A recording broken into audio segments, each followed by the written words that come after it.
বাহ, এটা তো বেশ সুন্দরী। আমাদের গল্পের নায়িকাদের মতো সুন্দর স্নিগ্ধ মেয়ে দেখলেই মনটা ভালো হয়ে যায়। তাকিয়ে আছেন কেন? পেট খারাপ করবে। কুনজরে তাকাইনি, আমি সুনজরে তাকিয়েছি। মিস করছেন তাই তো? জি না, ফ্রেন্ড মিস করিনি, বয়ফ্রেন্ড মিস করেছি। বয়ফ্রেন্ড মিস করেছেন মানে? আমি একটা স্টুপিড ছেলের সাথে প্রেম করেছি। কিরকম স্টুপিড? আমরা প্ল্যান করেছি। কি প্ল্যান? আচ্ছা, আমি আপনাকে এত কথা বলছি কেন? আপনি তো আমার খাতিরের কেউ না। পয়েন্ট। কি?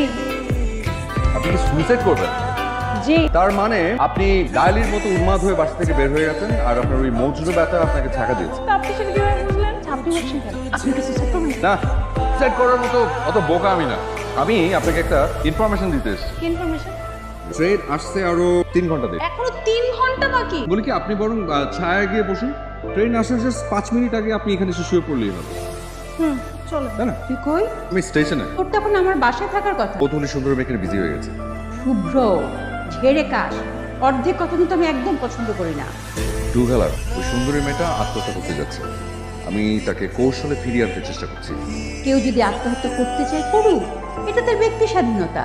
তুই তার ব্যক্তিগত স্বাধীনতায় বাধা ঢোকাবি কেন? কারণ ওই কৌতূহলী সুন্দর মেয়েটার প্রেমে আমি পড়ে গেছি, আর ক্ষণিকের ভালো লাগে তার উপর আমার একটা মায়া তৈরি হয়ে গেছে। আচ্ছা, বুঝতে পেরেছি। সুইসাইড করার আগে একবার আপনার বয়ফ্রেন্ডের সাথে দেখা করেন। ও জোরে তার নাকে একটা ঘুষি মেরে তার নাকটা ফাটিয়ে দেয়। কেন? পারে তো যার জন্য আপনি এত বাজে একটা পরিস্থিতির মধ্যে পড়েছেন, তার একটা পানিশমেন্ট হওয়া দরকার না? আমি যদি তুই নাক বরাবর ঘুষি মারি, নাক থেকে রক্ত ঝরবে কিনা আপনি বলেন? আমি নিশ্চিত নাক থেকে রক্ত ঝরবে। বাহ, সেটা নির্ভর করছে আপনার বাবা মা আপনার ছোটবেলায় কত পুষ্টিকর খাদ্য খাইয়েছে সেটার উপর। মানে? কারণ সেটার উপর নির্ভর করছে আপনার গায়ের জোর কত। আপনার গায়ে যদি পর্যাপ্ত পরিমাণে শক্তি থেকে থাকে তাহলে নাকে ঘুষি মারলে নাক থেকে রক্ত ঝরার পর।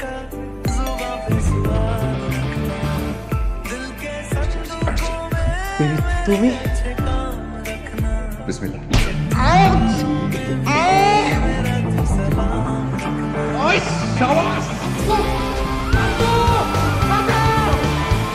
সত্যি সত্যি নাক পাটিয়ে রক্ত বের করে দিয়েছেন। আপনি কিভাবে তাকিয়ে তাকিয়ে কি দেখছেন? আপনার হাসি। যে মেয়েটা কিছুক্ষণ আগে সুইসাইড করার ট্রাই করেছিল সেখানে এভাবে হাসছে, দেখতে বেশ ভালো লাগছে।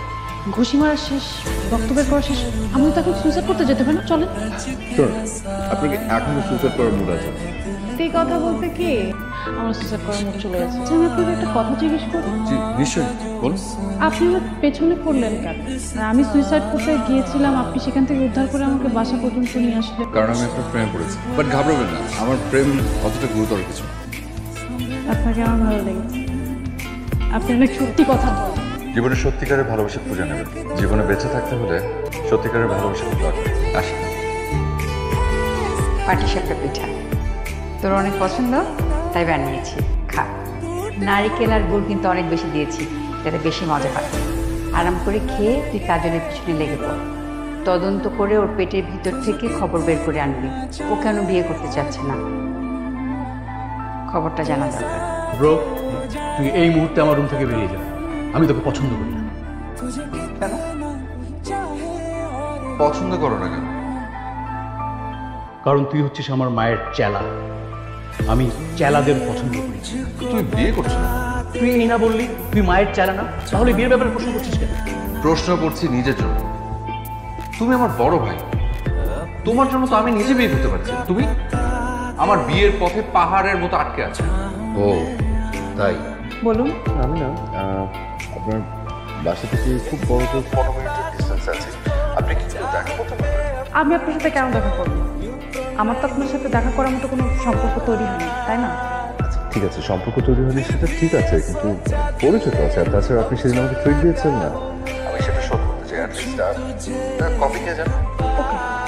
ওকে, ওই তো সকালে নাস্তা করেছেন? হট। Very good. কি আম্মাস বয় না? আম্মা, আম্মা আমার সাথে পালাতে পারবে না। এটা কে? হ্যাঁ, এখন কে? আম্মা, আম্মাকে নিয়ে ডেটে আসা যায় না? এখন কে? ও, আমার সাথে ডেটে আসার জন্য, আমার সাথে ডেটে আসার জন্য তো কখনো আমি দেখিনি হাত ধরে বসে থাকতেন। আমার সাথে হাত ধরে বসে থাকে না, আমার সাথে পলায় না, কোনো মেয়ের সাথে ডেট করে। কত বড় শয়তান, অসভ্য। নক কি আমার ঘুষায় একেবারে কত ফাটাই দেওয়া উচিত। আপনাকে অসংখ্য ধন্যবাদ, টিকটাকে ধরে দিয়েছেন। আচ্ছা, আমি আমার প্রেম ভালোবাসার কথা সব বকবক করে বলে যাচ্ছি, কিন্তু আপনার সম্পর্কে আমি কিছুই জানি না। আপনার কি কেউ আছেন? না কেউ নেই। জন্মদিনে যদি কোনো এক সুন্দরী মেয়ে নীল রঙের শাড়ি পরে এসে আমাকে বলে যে আমি তোমাকে ভালোবাসি খুব, তাহলে আমি তার কাছে আচ্ছা, আপনি যেখানেই থাকেন না কেন আধা ঘন্টার মধ্যে আমার সাথে দেখা করবেন। কারোর সাথে সুসম্পর্ক না থাকার পরও কিভাবে হুকুম করা যায়? আপনি না বললেন আমি বোকা, বোকামেরা সবই পারে। ভালোবাসি তোমাকে। জাস্ট আ মিনিট, পালিয়ে যাচ্ছ? একটা মিনিট। আজ এরকমই একটা কিছু হতে পারে, এই জন্য ব্যাগে করে নীল পাঞ্জাবিটা নিয়ে এসেছি। দাও। ভালোবাসি তোমাকে। আমিও ভালোবাসি। আমরা কি একটা ছবি তুলতে পারি? অবশ্যই।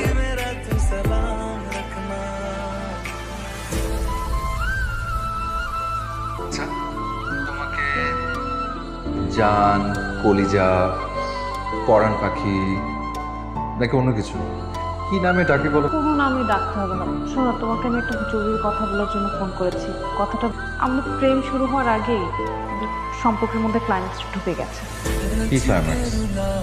বাসা থেকে আমার জন্য পাত্র দেখছে। পাত্রপক্ষ যখন আসবে, পাত্রপক্ষের সামনে সাহস নিয়ে দুম করে বলে ফেলবে যে তোমার একটা ছেলে ভালোবাসো। কষ্ট হয়নি তো আপনাদের? না ভাইজান, কষ্ট হয়নি। ওয়াশরুম? ও এই যে এদিকে যাও। আসসালামু আলাইকুম। মা, আমি মনে হয় এই মেয়েকে চিনি। কেমন আছো? ভালো নেই আন্টি, খুব খারাপ। কেন খারাপ আছো কেন? আমি তো এই বিয়েটা করতে চাচ্ছি না। আমি তো অন্য একজনকে ভালোবাসি। হ্যাঁ, মনে পড়েছে। শুভ্র, ঘটনা সত্য খাল। আসসালামু আলাইকুম। তুমি আঙ্কেল, আপনি কিছু বলার আগে জাস্ট একটা মিনিট। আঙ্কেল, আঙ্কেল আমি ছেলে হিসেবে খুব ভালো একজন মানুষ।